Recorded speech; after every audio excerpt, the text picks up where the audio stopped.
ফরজ সালাতের পরে বিশ্বনবী তাসবিহগুলো পড়তেন, আমরা পড়তে চাই না। আল্লাহ রাসূল সাল্লাল্লাহু আলাইহি ওয়াসাল্লাম সালাম ফেরানোর পরে পড়তেন আল্লাহু আকবার, 3 বার পড়তেন আস্তাগফিরুল্লাহ আস্তাগফিরুল্লাহ আস্তাগফিরুল্লাহ, সুবহানাল্লাহ 33 বার, আলহামদুলিল্লাহ 33 বার, আল্লাহু আকবার 33 বার, লা ইলাহা ইল্লাল্লাহ ওয়াহদাহু লা শারীকা লাহু লাহুল মুলকু ওয়া লাহুল হামদু ওয়া হুয়া আলা কুল্লি শাইইন কাদির। আয়াতুল কুরসি পড়তেন, লম্বা লম্বা অনেক দোয়া করতেন। এগুলো আমরা করি না, আমরা ছোট্ট একটা মুনাজাতের জন্য পাগল হয়ে যাই, তাই না? আসসালামু আলাইকুম ওয়া রাহমাতুল্লাহ, আসসালামু আলাইকুম ওয়া রাহমাতুল্লাহ, আল্লাহুম্মা আমিন বিরহমাতিকা ইয়া আরহামার রাহিমিন, তাই না? আমিন ইয়া আরহামার রাহিমিন। তো হইল কিছু? তাড়াহুড়ো করবেন না, তাসবিহ পড়বেন, জিকিরগুলো পড়বেন, এগুলো আপনার অন্তরটাকে সিক্ত রাখে। ফরজ সালাতের পরে আয়াতুল কুরসি পড়তে হয়।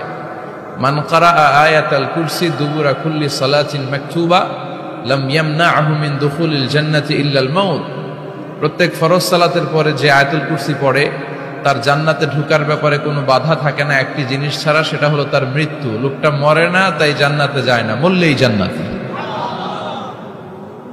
প্রত্যেক ফরজ সালাতের পরে আয়াতুল কুরসি পড়বেন তো? আর সর্বাবস্থায় বেশি বেশি করে পড়বেন আস্তাগফিরুল্লাহ। কি পড়বেন? আমার সাথে আওয়াজ করে পড়েন আস্তাগফিরুল্লাহ, আর আওয়াজ করে পড়েন আস্তাগফিরুল্লাহ। বেশি বেশি যারা ইস্তেগফার করে তাদের 5টা লাভ। আওয়াজ করে বলতে হবে কয়টা? 5টা।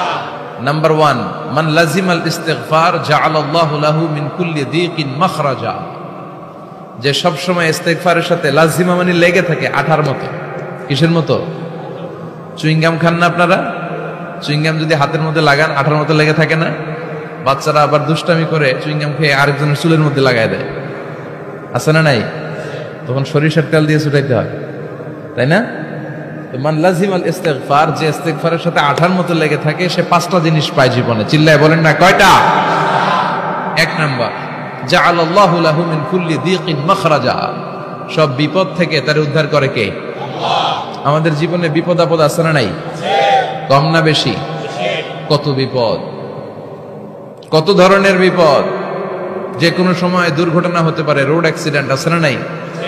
যে কোনো সময় গুম হয়ে যেতে পারেন, আপনারা খুঁজে পাবেন আপনার স্বজনরা। যে কোনো সময় ক্রস ফায়ারের মধ্যে পড়তে পারেন, ঠিক কি না? যে কোনো সময় বজ্রপাতে আপনি নিহত হতে পারেন, ভূমিকম্পের মাঝখানে পড়তে পারেন, 2 জন কোবাকবি লাগছে, আপনি মাঝখানে, হতে পারে না? জাআলাল্লাহু লাহু মিন কুল্লি দীকিন মাখরাজা। এরকম সব ধরনের বিপদ থেকে তারে রক্ষা করবে কে? আল্লাহ। যদি ইস্তিগফারের সাথে আঠার মতো লেগে থাকা যায়। এই হলো নাম্বার 1। নাম্বার 2, ওয়া মিন কুল্লি হাম্মিন ফারাজা। যে সব সময় আঠার মতো ইস্তিগফারের সাথে লেগে থাকবে, আল্লাহ তাকে দুশ্চিন্তা থেকে মুক্তি দিবেন, তার কোনো টেনশন থাকবে না। সুবহানাল্লাহ পড়েন।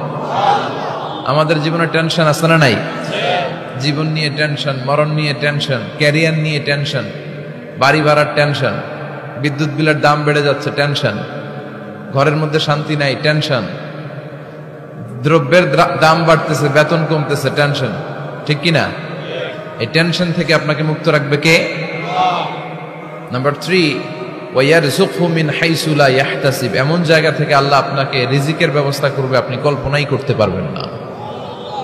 রিজিক দেওয়ার মালিক কে? কেউ যেটা পারে না, পারে কে? এমন জায়গা থেকে রিজিক দিবেন আপনি কল্পনাই করতে পারেন না, আপনি হিসাবই করেন না যে এখান থেকে কিছু রিজিক আমি পাবো, কিন্তু আল্লাহ ব্যবস্থা করে দিয়েছে। সুবহানাল্লাহ পড়েন।